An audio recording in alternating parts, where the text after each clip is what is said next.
우리 딸은 밤늦게까지 책상에 붙어서 열심히는 하는데 성적이 안 나와. 그래도 노력형이니 뭐든 잘할 거야. 우리 딸이 딴 건 몰라도 책은 참 많이 읽었지. 엄마 아빠 죄송해요. 그거 거의 만화책이었어요.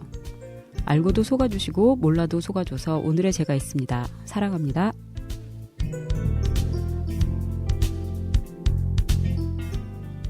오덕 언니들의 감성 쩌는 수다, 오감수다 4회 시작합니다.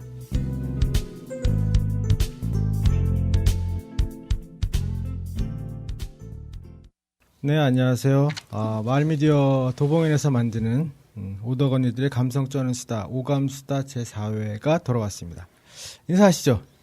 안녕하세요. 공자입니다. 안녕하세요. 휘돌이입니다. 네, 안녕하세요. 전 락피디입니다. 지난 한 주간 어떻게 지내셨어요? 공자쌤부터. 네, 저는 제가 이제 공개를 했습니다. 페북에 공개를 해서 결국은 공개를 했는데 뭐 아는 분들 지인들께서는 이제 뭐 네. 칭찬을 일단은 해주시는데 네네. 뭐 우리 딸아이 같은 경우는 왜 이렇게 버벅거리냐, 이렇게 말을 못하냐, 뭐 키워드도 없이 하냐, 뭐 이런 식으로 어떤 얘기를 아주 많이 들어서 네네. 상당히 의기소침해 있습니다. 뭐 의기소침식이나. 네. 우리 희돌이님 어떠세요? 원래 가족들이 좋은 말 안 하죠. 그렇죠. 네. 네. 가족들은 절대 좋은 말 안 합니다. 그렇죠. 잘해도 아마 좋은 말 안 할 겁니다. 네. 희돌이 쌤은 네. 어떻게 지내셨어요? 저는 지하철에서 만화책 읽다가 네. 어떤 아저씨가 네. 자기 시사 만화 그리는 사람이라고 오. 그러면서 네. 경산일보에 예전에 경산일보. 뭐 이렇게 뭐 시사 만화를 그리는 사람인데 네. 저한테 뭐 아이디어 있으면 메일 달라고 하시면서 마음에 들었나 봐. 명함을 주시는 거예요. 그래서 그러시냐고. 그래서 어쨌든 저도 예전에 네. 지하철에서 만화 그리는 여고생한테 제가 되게 말 건 적 있었거든요. 그래서 저의 모습이라고 생각하고 네, 친절하게 잘 대답해 드렸습니다. 네. 그러셨군요. 네. 그런 일도 있더라고요. 네. 네. 저는 재수 없다는 말에다가 그다음에 이제 산티난다 목소리가. 어떡해. 네, 그런 다이소. 말을 들었습니다. 목소리계 다이소. 한 방 맞았어. 근데 되게 없어서는 안 되잖아요. 다이소 없이 어떻게 인테리어가 그렇죠. 가능할까요? 네, 뭐 그런 거 보람 하나 느끼면서 네. 네, 그렇게 진행을 하려고 합니다. 왜 그러시는지 모르겠어요, 저한테. 네. 너니까. 네, 그러셨고요. 저희가 팟빵에는 별로 인기가 없는데, 아이튠즈는 취미 파티에서 10위까지 올라갔어요. 그게 달라요? 다르더라고요. 오. 그러니까 아이튠즈 쪽으로 듣고 다운받으시는 분들은 굉장히 많아요. 오. 그래가지고 저희가 아이튠즈 취미 부분에는 전 세계 10위. 에? 라고 생각합니다. 어쨌든 10위까지 올라갔어요. 역시 통계는 숫자에. 네. 그리고 지금도 아마 20위권 안에서 오르락 내리락 하고 있고요. 아이튠즈 대단한데. 네. 팟빵에서는 저 별로 언급이 없더라고요. 그래서 아이튠즈 들으시는 분들은 그 아이튠즈에다가 댓글이나 뭐 이런 말씀, 이런 거 글 나눠주시면 저희가 꼬박꼬박 말씀드리려고 하고요. 팟빵에 댓글을 올리신 거 지난번에 우리가 읽었다가 다 날아갔잖아요. 네. 그래서 제가 팟빵 댓글을 이렇게 봤는데 대부분 재밌다. 라고 말씀을 많이 해주시면서 우리가 추적할까봐 그런 네, 거 아니야? 그렇죠. 아이디 추적할까봐. 네. 재지호 이분은 열심히 2번 올려주셨어요. 앤트맨 보고 아는 오셨다고. 분이세요? 네. 네. 네, 아는 분입니다. 네. 이웃이라. 네, 의리로. 이분이 방송하시는 게 이제 재즈 홀릭의 애프터월스라는 그 방송에서 네. 메인 MC 하시는 분인데 네. 이 재즈 홀릭스 애프터월스에서 저희 방송을 빨아줬어요. 네. 그래가지고 아마 그것 때문에 올라가진 않았을 것 같고. 인맥 댓글이군요, 이게. 네. 지난 방송에 저희 또 제목을 언급해 주셔서 네. 감사했습니다. 굉장히 언급을 해주셨으면서 별로 좋은 건 아니었던 것 같고. 파란 타일 심장님도 잘 듣고 갑니다라고 말씀을 해주셔서 그래서 앞으로 또 이분들 다 기억하고 계속해서 댓글 올려주시고 뭐 한 회당 또 이렇게 소감 같은 거 올려주시면 저희들이 또 꼬박꼬박 읽고 또 같이 댓글 다는 거로 그렇게 하도록 하겠습니다. 일단 아이튠즈에 그렇게 올라갔다는 게 아주 네. 저희들한테는 예상하지 못한. 저는요, 이 네. 착각을 하나 한 게 있는데, 네. 여기 딱 보면 오른쪽에 이제 숫자가 나오잖아요. 뭐, 네네. 700일, 뭐, 여기는 아예 나오지도 않아. 이번엔. 딴 거 보니까 뭐 네네. 숫자가 이렇게 나오는데, 네. 그게 많으면 좋은 줄 알고. 아니죠. 네. 많으면 그게 순위였나 봐요. 그러니까 네, 구독자 그쵸. 수 이렇게 좋아요 이런 아니요, 것처럼 아니요. 그게 전체 생각하시면 순위예요. 전체 순위더라고요. 전체 순위. 그거를 그리고 순위가 매겨지네요. 네, 순위 매겨집니다. 팟빵에서 팟빵에서 매겨지더라고요. 매겨지는데 몇 등 이상 이하면 안 매겨지는 그렇죠. 거 아니에요? 거의 200등 안쪽에 들어와야 뭐 좀 이렇게 되어지는데. 이거 오늘은 없네. 이거. 네. 근데 정말 희한한 건 아이튠즈에는 전 세계 20위권 안에. 왜 그러죠? 네. 거의 생태계가 좀 다른가 봐요. 그런가 그런가 봐요. 봐요. 네. 우리는 아이튠즈 쪽인가 봐. 그쪽 필링이 맞나 봐. 우리는 약간 잡스 형님 쪽이야. 네, 그렇습니다. 그래서 뭐 저희들 지난번에 잘 들었고, 오늘 또 우리가 날려먹은 드디어, 네. 그 방송을 이제 다시 녹음을 하게 됐는데, 오늘은 이제 희도리 님이 준비해 오신 거죠? 네, 카페 림보 김한민 작가 네. 의 책으로 시작하려고 합니다. 네, 이 김한민 작가분은 이제 우리가 처음으로 한국 분을 하는데, 네. 이분은 어떤 분이신가요? 김한민 작가는 올해 37살, 79년 서울 출생이라고 되어 있는데 어린 네. 시절에 스리랑카와 덴마크에서 사셨다고 하고요. 2년간 페루에서 자원봉사자로 경험이 있다고 하시는데 네네.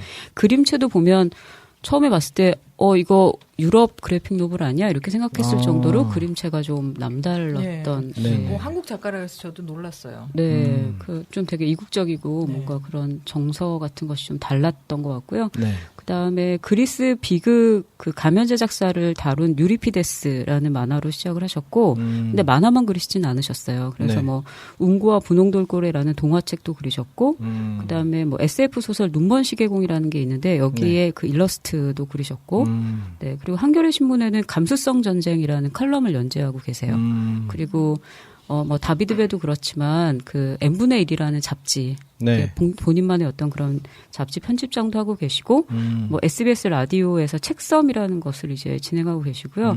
그 포르투갈에 잠깐 사셨었나 봐요. 네네. 그러니까 이때 그 자기가 좋아하는 시인 페르난드 페루소아의 시와 산문을 번역해서 이제 이런 것도 운영하시고 그다음에 복합문화공간 그 숨도라고 네. 그 서강대학교 후문 쪽에 있는 그 복합문화공간이 있는데 네. 거기에 운영자이면서 거기서 전시도 하셨고요. 그러니까 뭔가 이제 작가로서 그 그래픽 노블만 그린 게 아니라 이 작가를 따라가다 보면 다양한 관심사와 문화적인 소양이 좀 넓혀지게 되는 좀 제가 좋아하는 그런 스타일의 작가입니다.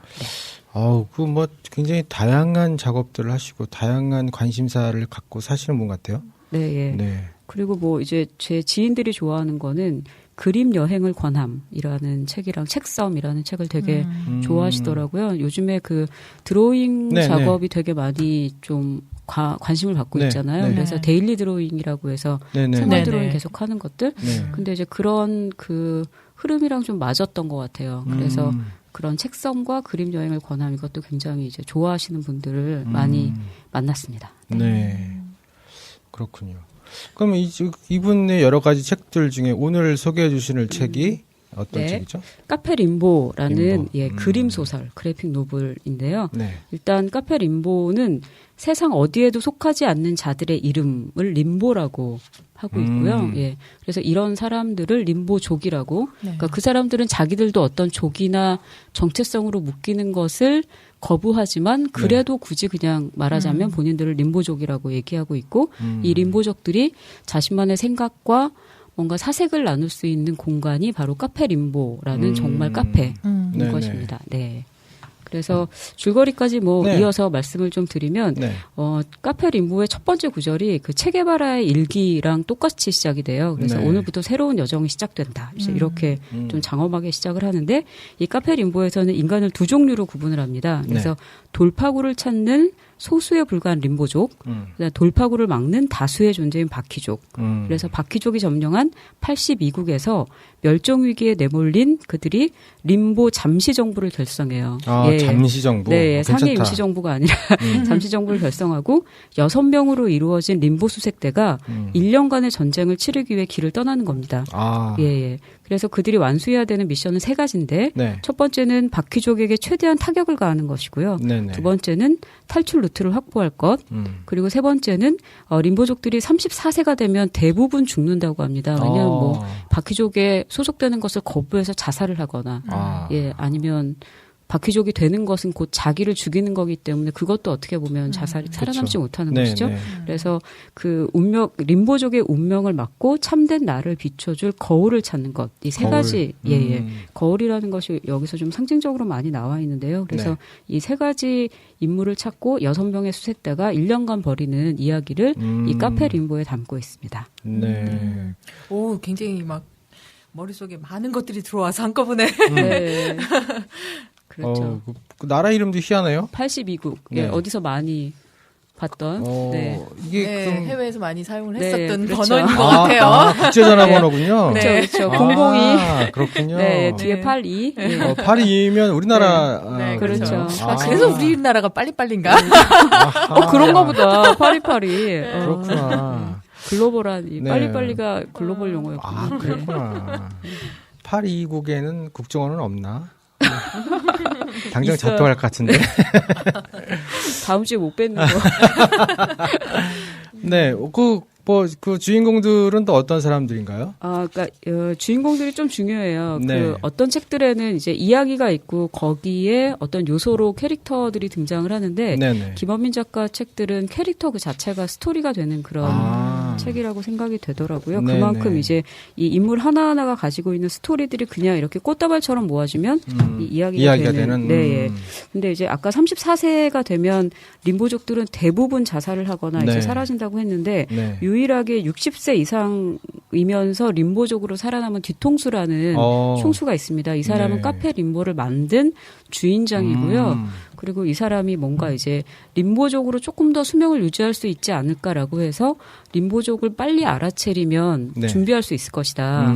대부분 자기가 림보족이라는 것을 각성하는 나이가 32살 정도인데 네. 조금 더 일찍 이 각성시킬 수 있을 거다라고 해서 마카진이라는 매거진을 만들어요. 네. 그래서 이렇게 50부 정도를 계속 꾸준히 뿌리면서 이 카페 림보에 림보족들이 모여들게 되는 어떻게 보면 여기 정신적인 지주이면서 림보와 개론을 창시한 어떤 그런 예, 그런 사람이고요. 네. 이 뒤통수가 아주 사랑하는 코라는 네. 그 고양이가 있습니다. 근데 이 고양이는 사양 고양이에요.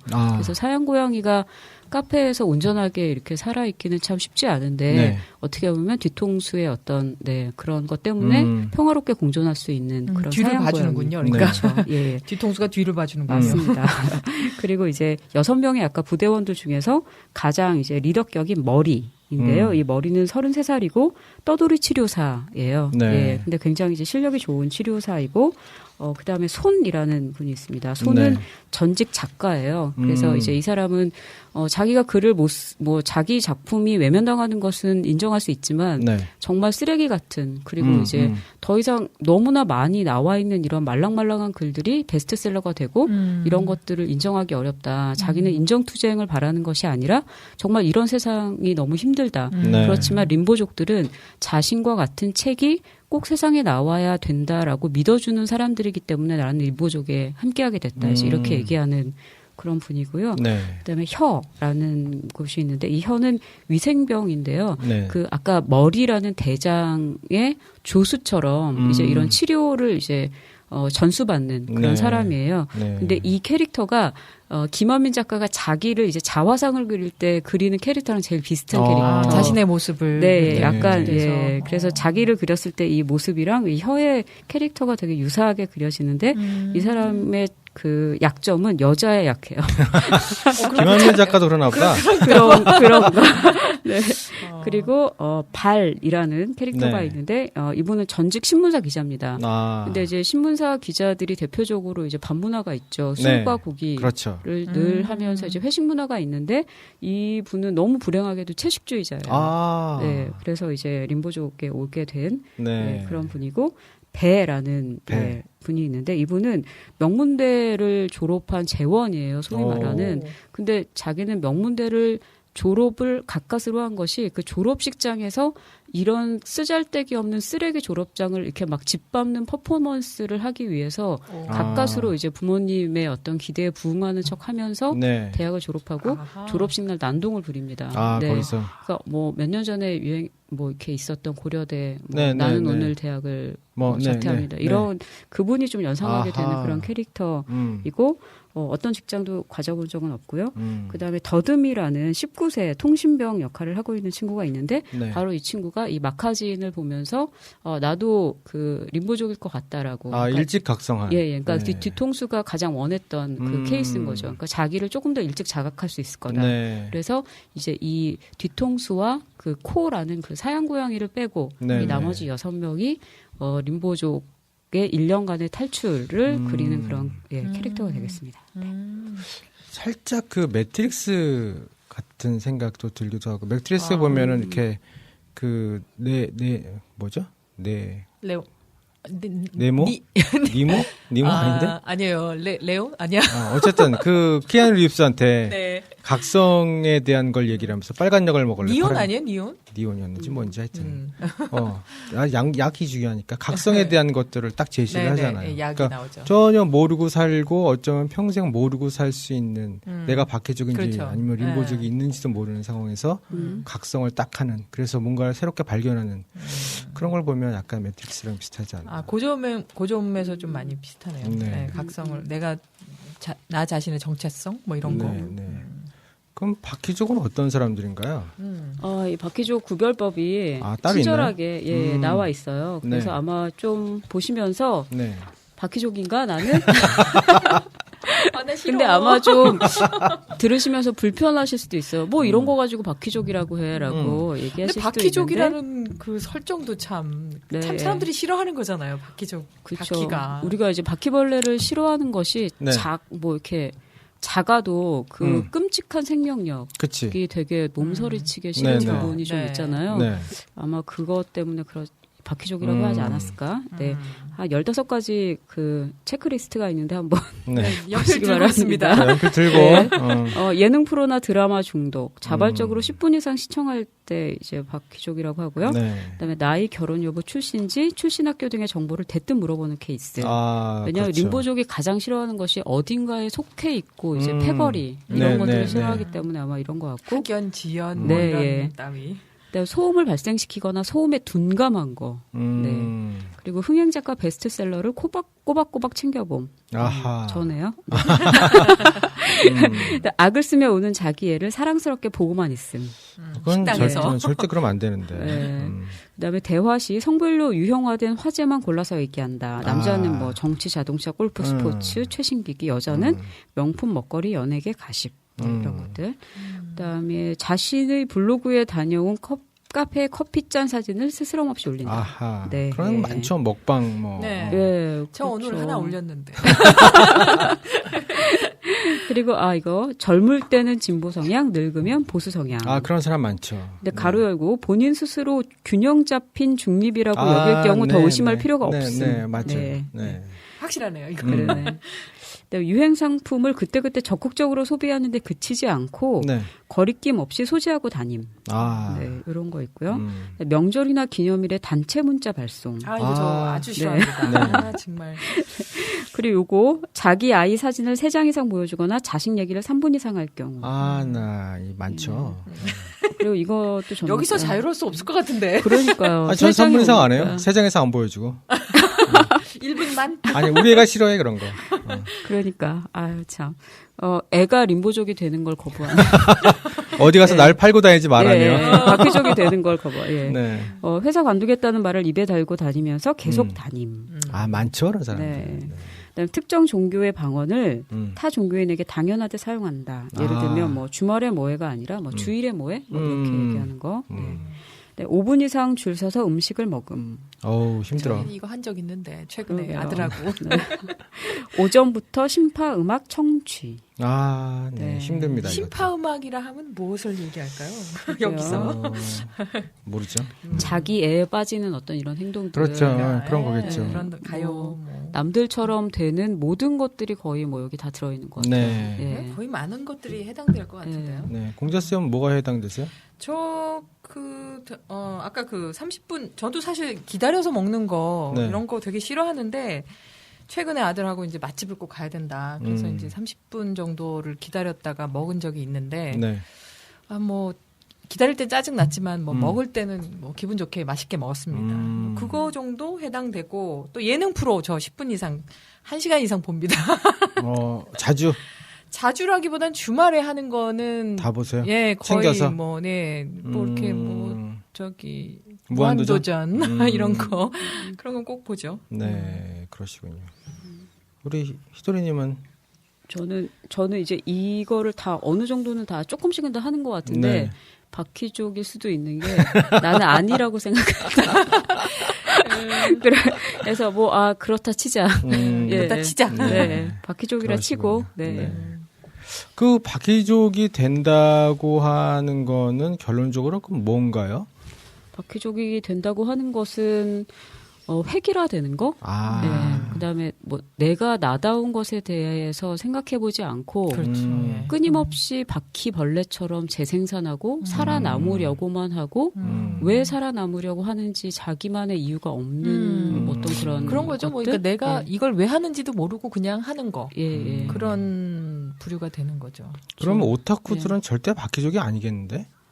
그런 성향이 좀 강할 수 아닌 성향, 그러니까 바퀴족이 아닌 성향이 좀 강할 수 있겠죠. 근데 이제 이 오타쿠도 대부분은 적극적인 소비자 아니면 과한 소비자라고 이제 그런 범주도 있잖아요. 네. 그러니까 그런 건 또 바퀴족일 수 있을 것 같아요. 근데 이제 제가 오타쿠를 좀 이렇게 문턱을 높게 생각한다면 생산자가 돼야 되는 게 오타쿠인 것 같아요. 그러니까 이제 이런 컨텐츠들을 소비하고 이제 이런 거 떠나서 이제 지금 이런 자리처럼 이제 부족하지만 그것을 통한 자기 컨텐츠를 만들어내고 뭔가 생산하는 거. 그러니까 예전에 오타쿠들은 코스튬 플레이라든가 이제 자기만의 문화를 만들어내죠. 원소스를 그냥 소비하는 사람들이 아니라 그걸 다시 해석하고 만들어내고 그래서 그런 의미 오타쿠라면 바퀴족이 될 수 없는 어떤 성향이 있는 것이고 그냥 이제 적극적인 소비자를 오타쿠라고 이제 광의로 한다면 또 여기 유행에 민감하고 이제 이런 거로도 포함될 것 같아요. 그렇군요. 네. 우리는 림보 스타일의 오타쿠로 가는 걸로 그쪽을 지향하는 쪽으로 네. 네, 그렇군요. 이 책이 그래도 굉장히 보면 살짝 느낌이 현실 사회를 반영하는 그런 느낌도 있는 굉장히 것 같고. 비판적인 현실 비판적인 그런 느낌이 많이 들어요.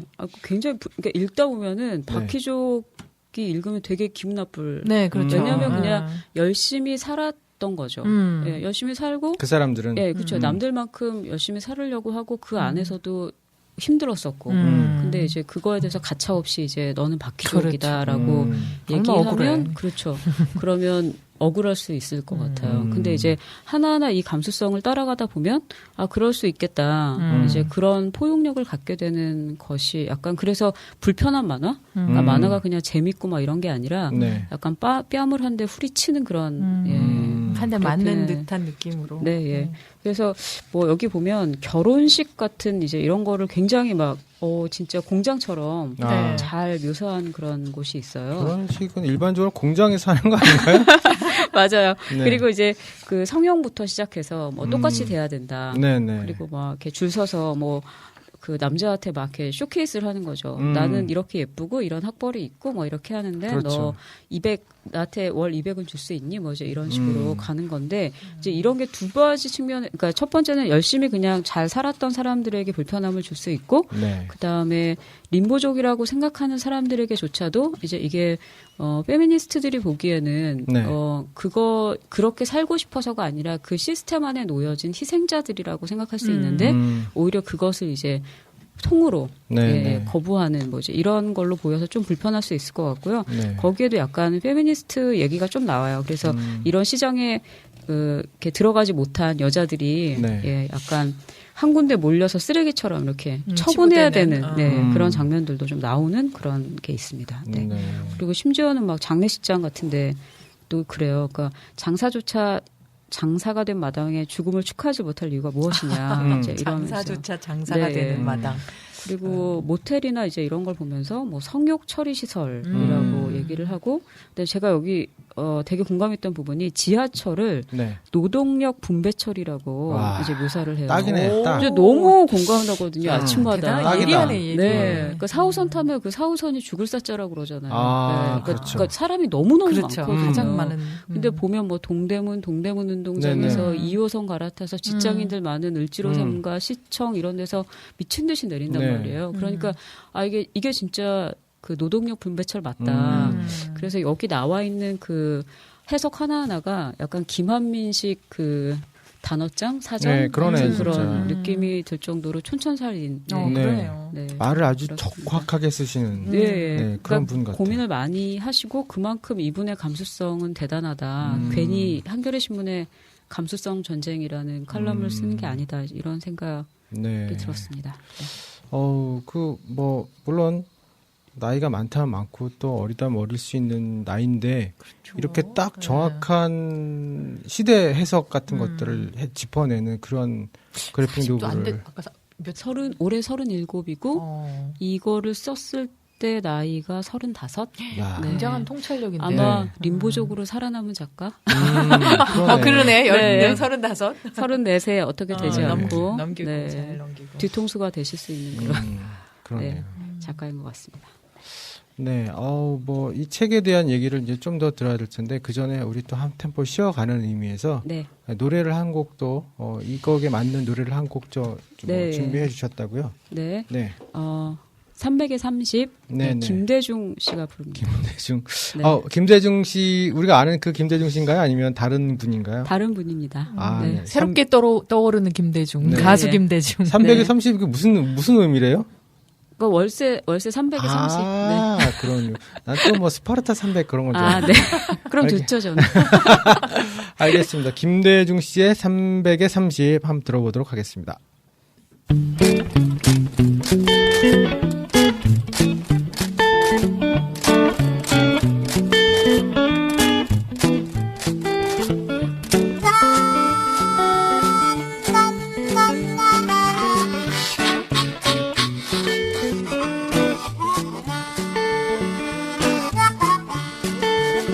처음 이 노래를 부른 사람은 박형입니다. 박형은 노원구 상계동에 사는 블루스 하모니카 연주자입니다. 1997년 3월 경기도 안성 내리에서 우리 둘은 처음 만났습니다.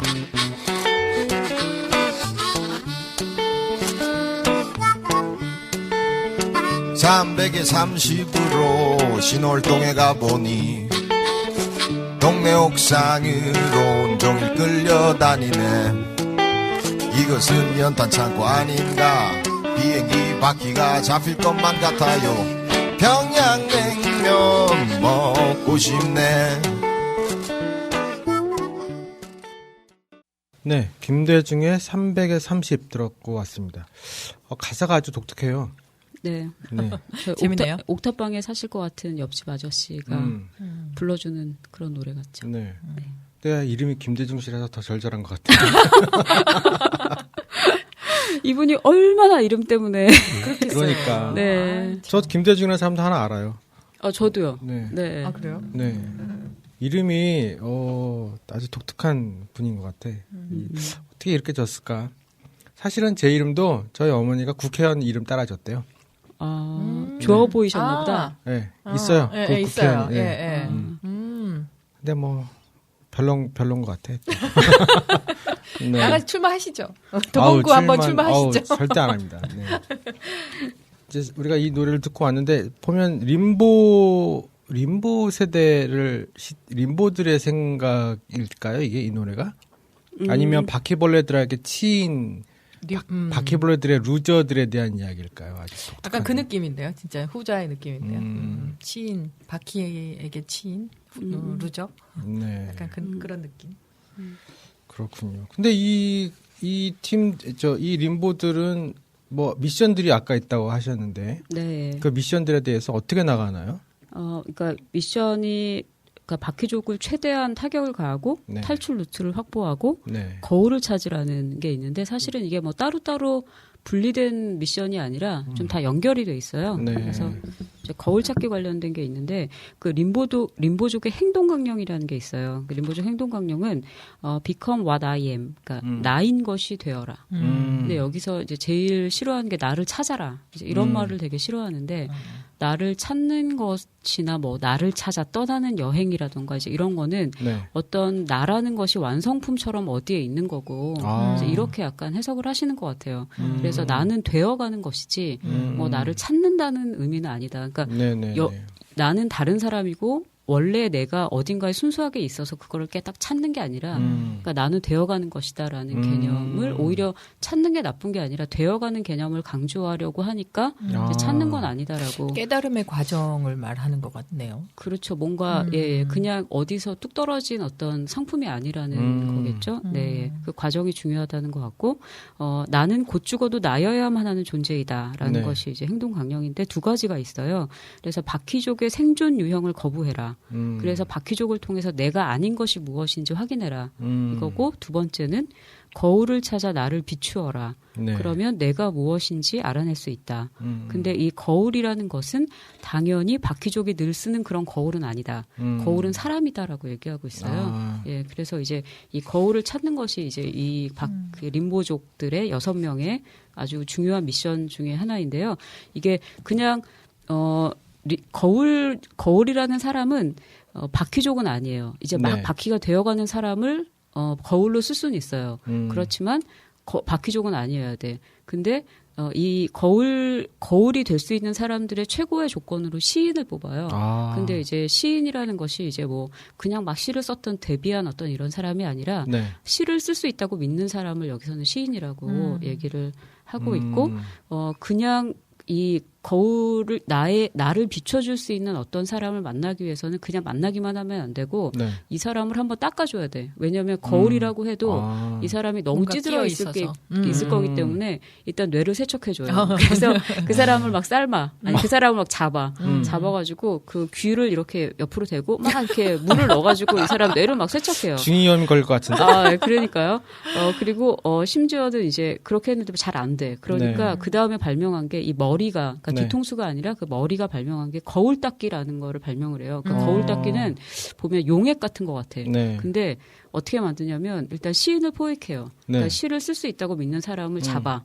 그 다음에 그 시인의 털을 다 벗긴 다음에 육수를 우려내. 죽이네. 무서워. 그리고 시인을 삶아 먹고 이제 시인이 그 어떤 용액을 만들었잖아요. 네. 그리고 나서 림보족들이 그 물에 시를 막 삼켜요. 그러니까 종이를 정말 찢어서 시를 막 먹어. 네네. 그런 다음에 배설을 해요. 네. 그러면 그 배설물이 있겠죠? 네, 그 네. 배설물의 정직한 냄새가 네. 를 어디 용기에다가 이제 담아요. 네. 그럼 이제 숙성의 과정을 거치잖아요. 뭐야. 네. 그러면 그 용액의 그 거울 닦기 용액이 만들어지죠. 근데 숙성의 과정 거쳐서. 네, 근데 이게 뭐랑 비슷하냐면 사양 고양이가 그렇죠. 커피를 루악 먹고 만드는. 배설을 하고 커피 루악 그다음에 만드는. 그게 다시 이제 커피가 예. 되잖아요. 그러니까 네네. 이게 괜히 그 카페 림보에 있던 그 사양 고양이 코가 괜히 괜히 있는 사양 게 고양이가 아니네. 아니야. 약간 역할이 비슷한 있네. 예. 그래서 뇌를 세척하는 어떤 그 거울 닦기 용액을 만들어서 자기가 생각하는 거울 닦기가 될 만한 사람들을 각자 이제 생각해 보라고 해요. 네. 그래서 그 신문사 기자였던 그 발은 네. 예전에 선배를 거울 닦기로 쓸 수 있을 것 같다. 나를 비춰줄 수 있는 어떤 그런 사람으로. 근데 찾아갔더니 이분이 이제 앵무새처럼 나도 예전에 너처럼 해봤는데 뭐 나도 해봤는데 해봐서 아는데 네네. 뭐 어른들 말 틀린 거 하나 없더라라고 하면서 엄청나게 이제 아닌 거죠. 완전 바퀴족이 되신 거죠. 그래서 네. 이 발이 너무나 큰 그 내상을 입어요. 근데 실제로 이 림보족들이 굉장히 약한 종족인 게 뭐냐면 그런 말을 하면 그 말이 이렇게 화살처럼 몸에 막 꽂혀서 이거를 막 너무 큰 부상인 거죠. 그게 말 때문에 오는 그런 부상들. 그리고 소음과 이 타액을 되게 싫어하잖아요. 이분들이. 그러니까 그래서 어디서 그 지하철 마지막 작전에서도 실패하는 게 네. 누가 이렇게 탁 뱉은 가래를 발에 밟아. 근데 우리는 밟은지도 모르잖아요. 네. 근데 이 림보족들은 그것 때문에 또 너무 큰 타격을 입는 거야. 막 큰 소음에도. 그러니까 이렇게 약하고 예민한. 존재네. 네. 그러니까 되게 감수성 있는. 네. 네. 되게 이 세상에서 그냥 살기 되게 힘든 감수성을 가진 사람들인 거죠. 그러다가 이 배라는 아까 그 대학교 명문대를 졸업하고 마지막 졸업식에서 퍼포먼스 벌렸던 이제 그 사람이 자기 조카가 하나 있는데 네. 이 조카가 예전에 이제 자기가 명문대 나왔다고 하니까 그 친척 중에 한 사람이 이 아이를 자기한테 맡겼다. 네. 근데 자기는 하나도 공부 안 가르치고 그냥 이제 얘를 키웠는데 얘가 보니까 림보족 가능성이 있었다. 만난 지는 꽤 됐지만 네네. 얘는 분명히 우리들의 거울 닦기가 될 수 있을 거다라고 하니까 이제 림보족들이 막 말려요.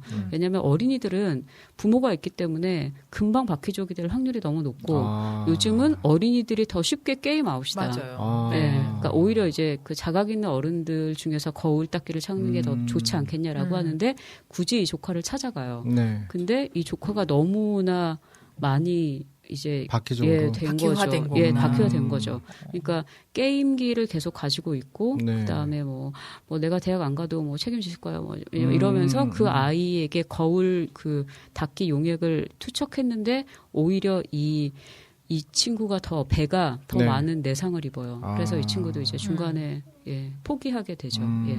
그렇게 해서 이제 하나둘씩 그 부대원들이 하여튼 내상을 입고 네. 이 림보족 수색대에서 없어지는 그런 과정이 있습니다. 네. 그렇군요. 그러면 이거는 뭐 결론적으로는 살짝 비극인가요? 예, 맞아요. 네. 그래서 결국에는 거울 닦기를 찾지 못하고 네. 365일, 그러니까 1년간의 그 어쨌든 림보 수색대원들의 과정이잖아요. 근데 네. 363일 만에 카페 림보로 돌아가는데 네. 총수가 사라진 거예요. 그리고 사양 고양이만 있고 거기는 이제 어떤 다른 정당의 어떤 사무실로 변해버려요. 네, 그럼 그래서 뭐 도망간 건가요, 혹시? 그러니까 이 뒤통수가 어떻게 됐는지는 끝까지 나오지는 않고. 그래서 뒤통수를 친다. 이래서 뒤통수 그런 아닐까? 그러니까 뭔가 이제 그래서 이름을 그렇게 줬나? 신비로운 존재로 되어버렸나라는 생각도 드는데 그러다가 마지막에 이제 이 림보족 수색원들이 거울 닦기가 거울이 돼줄 수 있는 사람들에게 거울 닦기를 사용했을 때 엄청난 거부 반응을 보였단 말이죠. 네. 그러니까 오히려 이거를 그 펭귄족, 그러니까 바퀴족과 비슷한 부류인데 이제 바퀴족에게 빌붙어 살고 싶은 사람들을 펭귄족이라고 또 여기는 나오는 게 있는데 그 사람들에게 투척해서 뭔가 타격을 가하자, 타격이라도 가하자, 이 거울 닦기 용액으로. 그래서 했는데 그것이 이제 지하철에서 그 일을 하려고 했는데 아까 얘기했듯이 뭐. 남들이 뱉은 침을 밟은 것 때문에 막 그러니까 그 정도로 정신 없어 연약한데. 하고 네 그리고 아까 그 손이라는 그 전직 작가는 뭐 이렇게 자기 쓰레기 같은 글을 썼다고 생각하던 친구가 베스트셀러 작가가 돼서 그 친구 인터뷰 기사를 어떻게 그 옆눈으로 보고 막 기절을 하고 막 이래서 다 이제 그 수색은 실패로 돌아가죠. 그리고 이제 다 떠나고 3명이 남는데 아까 그 19살 그 더듬이 네. 그 청소년 림보족이 남고 그다음 위생병이 남고 여자를 좋아하는 그다음에 이 머리 이 3명이 마지막까지 카페 림보에 돌아와서 네. 이제 총수가 남긴 유언은 아니고 쪽지 같은 거를 발견해요. 그래서 네. 이제 그 총수가 발견한 것은 비행기 티켓 2장, 그러니까 어쨌든 탈출할 수 있는 어떤 거, 그다음에 커피 원두 1포대 그리고 쪽지를 하나 이제 남기게 되는데 네. 그런 쪽지를 보고 이제 그냥 대장은 티켓이 2장 남으니까 이제 그 사람들한테 양보를 하는데 아침에 일어나 보니까 그 위생병 여자를 좋아하는 그 위생병이 모두 다 가지고 그러니까 비행기 티켓까지도 다 가지고 날르죠. 그래서 그때 이 머리가 엄청나게 막 분노를 하고 네. 뭐 그때 그 사람의 약간 그 얼굴이 바퀴족이랑 되게 비슷하게 변해요? 변해요. 그러면서 내가 누구인지 좀 말해달라. 그러면서 이제 너 떠나라고 더듬이한테 엄청나게 좀 봤을 때는 좀 폭력적으로 네. 바퀴족과 다를 바 없는 그런 행동을 하는데 그때 이 더듬이 19살 그 청년 림보족이 머리에 그 뺨을 엄청나게 휘려 갈겨요. 네, 정신 차리라는 듯이. 그러면서 이 머리가 엄청난 수치심을 느끼죠. 그러면서 이제 그 멘트가 나오는데 수치심에 휩싸일 때 처음 든 생각 그것을 판단이라고 한다. 감정이 격해질 때 저지르는 짓 그것을 진실이라고 한다. 진심으로 어쩔 줄 모를 때 찾는 것 그것을 쥐구멍이라고 한다. 네. 쥐구멍. 근데 그것이 지금 나에게 없다. 이러면서 카페 림보를 이렇게 외롭게 떠나고 네. 그 19살 그 더듬이만 혼자서 이제 에스프레소 잔을 앞에 놓고 이제 팅팅거리죠. 네. 그런데 맨 마지막에 그 끝난 줄 알았는데 그 더듬이가 배운 대로 한 건데 제가 뭐 잘못한 건가요? 라고 하면서 씩 웃으면서 끝나요. 아마 이제 이 친구가 림보족의 어떤 행동 강령이나 이런 것을 이어갈 어떤 또 다른 뭐 여운처럼 여지를 약간 남긴 거죠. 뒤통수도 없고 이런 상황에서 네. 그러니까 이렇게 좀 씁쓸하지만 어떻게 보면 현실적으로 네. 이게 잘 됐다고 하면 좀 이상할 것 같아요. 그래서 그렇죠. 네 그렇게 마무리는 됩니다. 지금 그림들을 잠깐 보니까 굉장히 그로테스크해요. 막 네. 돼지들을 짓누른다든가 막 지난주와도 또 이게 같이 가는 것 같아. 지난주도 좀 그로테스크했잖아요. 해골이 네. 날아가고. 그거는 그래픽 노블은 다 이렇게 그로테스크한가? 약간 그림 세계가 확실하신 분들이 네, 또 그런 것 그려서 같아요. 거침없이 그런 것 같아요. 표현하고 이렇게 네. 그런 것들이 진짜 범접할 수 없는 맞아요. 그런 것들이 있는 것 같습니다. 우리가 이제 이렇게 현실이 반영된 작품들을 좀 보다 보면 그런 기대들을 좀 하잖아요. 여기에서 어떤 돌파구가 우리한테 네, 희망적인. 제시가 될까? 네. 아니면 적어도 지금 19세의 그 더듬이? 네. 더듬이에게는 뭔가가 좀 더 좋은 희망적인 출구가 보이지 않을까? 뭐 이런 것들에 대한 기대를 하는데 결론적으로는 그런 기대에 대한 상상은 보여지지 않는 거네요. 이 작품에. 현실이 아무래도 우리가 지금 그 현실적인 그 삶 자체가 이렇게 사실은 뭐 그렇게 희망적이진 않잖아요. 그걸 희망적으로 만약에 이 작가가 그렇게 희망적인 결말을 내놨다면 네.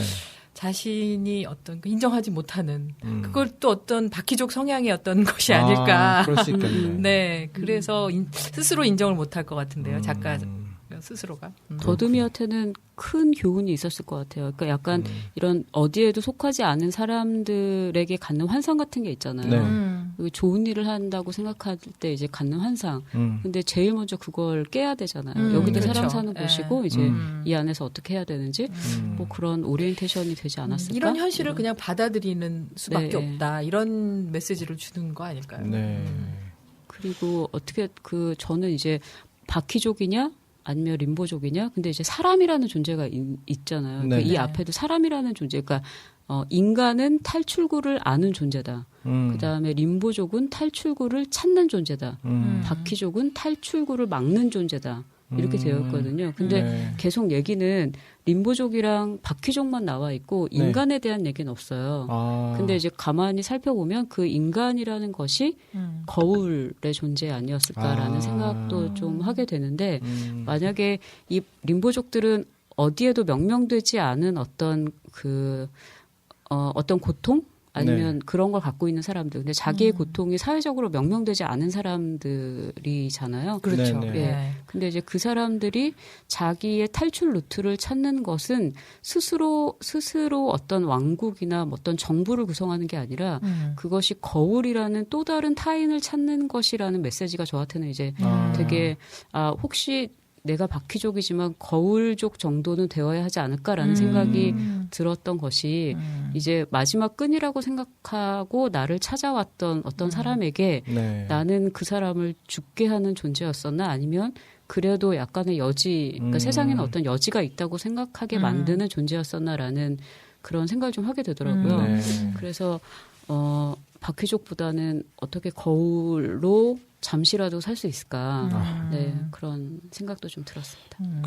그런 부분인 것 같아요. 정말로 어떻게 문제점이 있고 나 스스로에 대해서 어떤 답을 얻고자 할 때 그런 답을 뭐 못 얻는다 또는 뭐 답이 필요하다라고 했을 때 남을 찾아가는 게 어렵잖아요. 그렇죠. 예. 남을 찾아가는 게 어렵고 또 다른 사람에게 의지하는 게 어려운 시대인데 그런 거울이라는 존재가 있다는 것조차 우리가 사실은 잘 모르고 사는데 정말 거울이라는 존재가 있어서 나를 비추어 줄 수 있는 그런 의미 있는 일들이 있다면 사람들이 어쩌면 좀 덜 절망하지 않을까 뭐 그런 생각이 좀 드네요. 그러니까 뭐 지금 내가 뭐 바퀴족이어서 아니면 혹시 림보족이어서 뭐 거울을 찾는 그런 족속이 될 수도 있겠지만 지금 말씀하신 것처럼 내가 거울이 될 수는 없을까 이런 고민을 하신다는 게 굉장히 와닿네요. 저도 그쪽까지 생각을 왜 나를 도와주는 사람이 없지라고만 생각을 하다가 네. 나는 누군가를 도와줄 수 있지 않을까 이런 생각을 하게 된다는 건 굉장히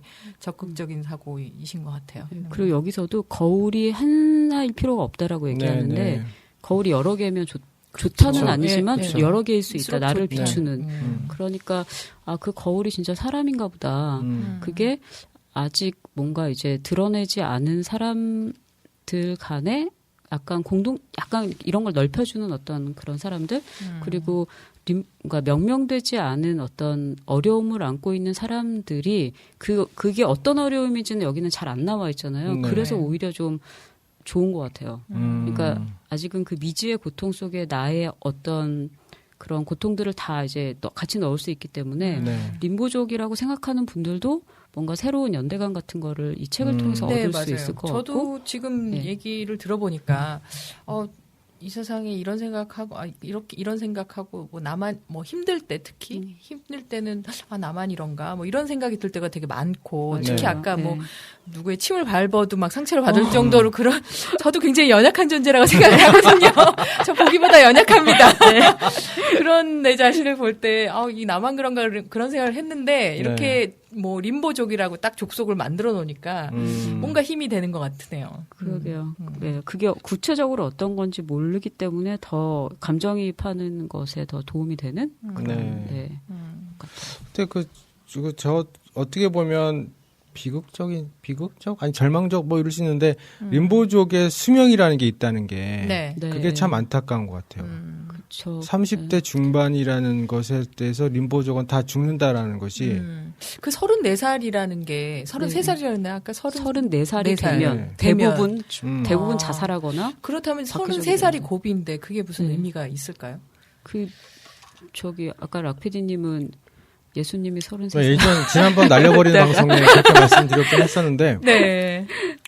그것도 있는 것 같지만 요즘 뭐 우리나라 82국 우리나라의 네. 세대를 봤을 때 30대 중반 정도의 사회생활을 하면 제가 본 느낌은 뭐냐면 나는 세상에 대해서 이제 다 알아 라고 결론을 내리는 나이가 아닐까 싶은 거죠. 예. 난 이제 세상 어떻게 돌아가는지 알겠어라고 결론을 내리고 어떨 때는 가장 그때가 자신감이나 그런 것들이 아주 극대화되는 게 아닌가 싶어요. 근데 이제 40대가 넘어가면서 나의 실패나 나의 안 좋은 모습을 보면 절망하고 나에 대한 희망을 포기하고 그냥 이렇게 살자라고 하는 것 같고 50대 되면 이제 변명만 하는 거죠. 나는 왜 이렇게 나는 왜 이렇게 살아갔는지 변명만 하고 60대 되면 이제 남 욕하는 거지. 그게 여기서 나오는 앵무새 퍼포먼스.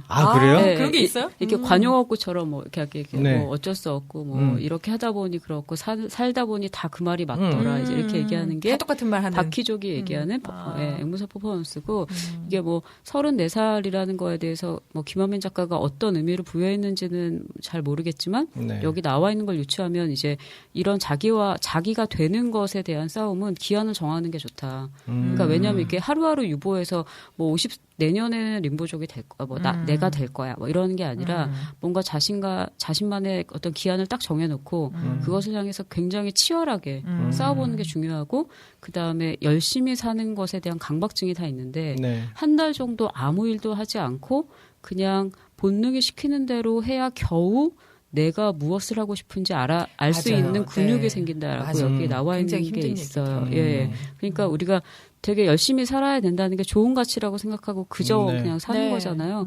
그러니까 이제 그런 인생에 대해서 한 번은 나를 끝까지 밀어붙여볼 필요가 있다. 이제 그리고 그것은 너무 오래 끌지 말고 빨리 어떤 나만의 기한을 정하고 그걸 뛰어넘어 봐라. 뭐 이런 의미도 있을 것 같아요. 그 치열하게 싸워야 한다는 게 굉장히 많이 와닿는데 네. 그러니까 나가 되어 간다는 거는 정말 사실 지금까지 교육되어진 나가 있고 나의 어떤 본질적인 어떤 나가 있을 것 같아요. 그런 측면에서 보면 그 교육되어진 게 사실 1, 20년 교육되어진 게 아니거든요. 맞아. 뭐 가정을 비롯해서 뭐 사회, 학교 뭐 이런 것들을 다 포함해서 한다면 그것들과 싸운다는 게 보통 힘을 가지고는 어려운 거예요. 버티기가 어려울 것 같아요. 그쵸. 정말. 이번 지금 요즘도 한참 뜨는 게 국사교과서를 국정교과서로 한다고 얘기를 하잖아요. 모르셨어요? 몰라요. 그거를 이제 국정교과서화 하겠다고 지금 대통령님께서 왜 국정이라는 말이 왜 나온 거죠? 한 가지로 만든다는 거예요. 역사는 하나여야 하니까. 네. 헐. 그렇게 하시는데 지금 기본적으로 전 세계에서 역사교과서가 국정된 건 북한하고 우리밖에 없대요. 웬일이야. 그렇긴 한데 교육의 근본적인 목적이 오랫동안 국민을 가장 잘 사용할 수 있게끔 만드는 일꾼을 만들기 위한 게 교육의 근본적인 그렇죠. 목적이었고 맞죠. 열심히 살아야 한다는 게 그게 자본주의적인 가치가 많이 포함되어져 있잖아요. 네. 그러니까 그거를 그냥 우리가 82국에 살아가면서 네. 열심히 살아야 되고 뭔가를 생산해내야 되고 큰 대세의 흐름이나 질서를 무너뜨리지 말아야 되고 그래야 대한 강박 같은 것들이 많이 있는데 그것에 대해서 과감하게 림보적인 삶을 살아가는데 안타까운 건 림보적이 너무 예민해. 너무 연약해. 너무 약해. 너무 약하고 너무 강하죠. 네. 그렇게 돼서 또 그렇다고 까놓고 뭐 림보들만이 있는 곳이라고 해서 또 행복할까에 대한 고민은 또 별로 없는 것 같아요. 림보족과 공존할 수 있는 사회가 좋은 것 같아요. 그렇죠. 림보족과 공존할 수 있는. 다양화된 사회. 그러니까 저도 아까 락피디님 말씀하시는 내용을 들으니까 요즘 광고에도 그런 거 나오죠. 뭐 지금까지 아무것도 하고 싶지 않았는데 네. 더욱더 심하게 필사적으로 아무것도 안 하고 싶나. 너무 그 이런 멘트 생각이 너무 좋았어. 이런 생각이 아무것도 드네요. 하고 싶- 네. 아 정말. 그러니까 요즘에는 그 휩쓸리지 않고 살려면 뭘 안 해야 돼. 그렇지. 맞아요. 뭘 안 해야 멈추고 돼. 거기서 멈추고 진짜 딱 안 하고 나 노라는 말을 정말 할 수 있어야 하는데 뭘 안 할 수 있는 것도 능력인 것 같아. 맞아요. 많이 그거. 가져서 능력이 아니라 내가 이걸 참아낼 수 있는. 버티는 능력. 네, 네. 사랑받지 않을 용기. 맞아요. 그렇지. 미움받을 용기 뭐 이런 네. 책이 요즘 많이 뜨고 있다는데 그러네요. 네. 아무튼 오늘 이 카페 림보라는 책이 우리나라의 현실을 아주 적나라하게 네. 정말 민낯을 보여주는 그런 책이었던 것 같아요. 그래서 발가벗겨진 느낌 뭐 이런 네. 게 그렇죠. 네. 생각이 드네요. 나는 박희족으로서 살아가고 있는 건 아닌가 뭐 이런 생각도 좀 들기도 하고. 근데 인정하고 싶지 않아 막. 네, 그렇습니다. 좋은 책 소개해 주셔서 감사하고 뭐 끝으로 노래 한 곡 우리가 또 들어볼까요? 네, 그리고 이거 마무리하기 전에 네. 이 카페 림보를 동영상에 치시면 네. 카페 림보가 영국으로도 만들어졌어요. 그래서 이제 테이크아웃 드로잉이라는 이 복합 그 카페 문화 카페에서 이태원에 있다. 예. 그래서 그거 보실 수도 있습니다. 그러니까 책이랑은 조금 아까 좀 가지치기 되어 있어서 뭐 뒤통순이 이런 캐릭터가 좀 생략이 되긴 했지만 네. 내용을 잘 볼 수 있고 김한민 작가가 거기에 도슨트로 나와서 설명도 직접 해주시고. 보실 수 있는 게 있으니까 꼭 책이 아니라도 네. 동영상 보시면 좋겠습니다. 네. 노래는 어떤 거를 준비하셨나요? 네, NY 물고기라고요. 네. 바람의 약속 듣겠습니다. 네.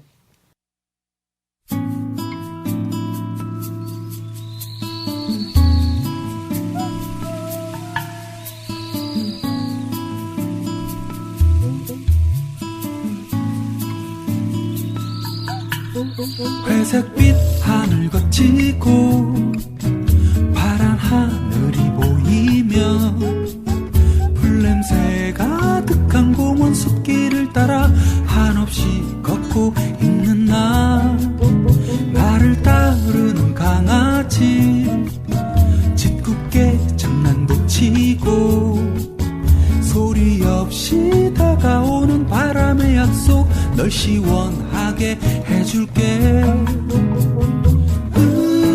향기로운 바람이 나의 머리를 만지며 행복하냐고 말 건넬 때 눈 감고 살며시 웃음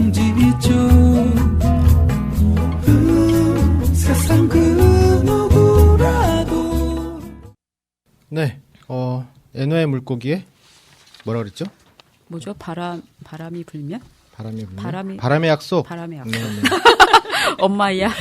뭐 괜찮아요. 우리 음악 방송이 아니니까 뭐 틀려도 돼요. 네.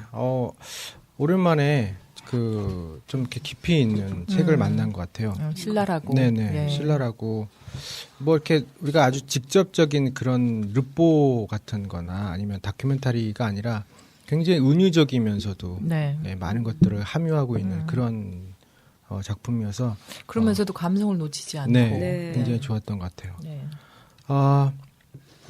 저희가 오감수다에 대해서 사실은 여러분들이 좀 정보를 알고 싶다면 마을미디어 도봉엔이라는 그 페이스북 페이지에 가시면 저희 있었던 상황들 또는 사진들 같은 게 많이 올라가고 또 정보들도 거기에 업로드되는 즉시 올라가기 때문에 여러분들이 마을미디어 도봉엔 페이스북 페이지를 한번 좋아요 눌러주시면 거기다 올라갈 수 있고요. 그 다음에 여러분들이 또 참여하실 수 있는 것들 팟빵 댓글이나 구독하기 좋아요 이런 거 눌러주시면 좋겠고 아이튠즈 사랑하시는 분들은 아이튠즈에다가 글 올려주시면 저희가 더 적극적으로 반영하도록 하겠습니다.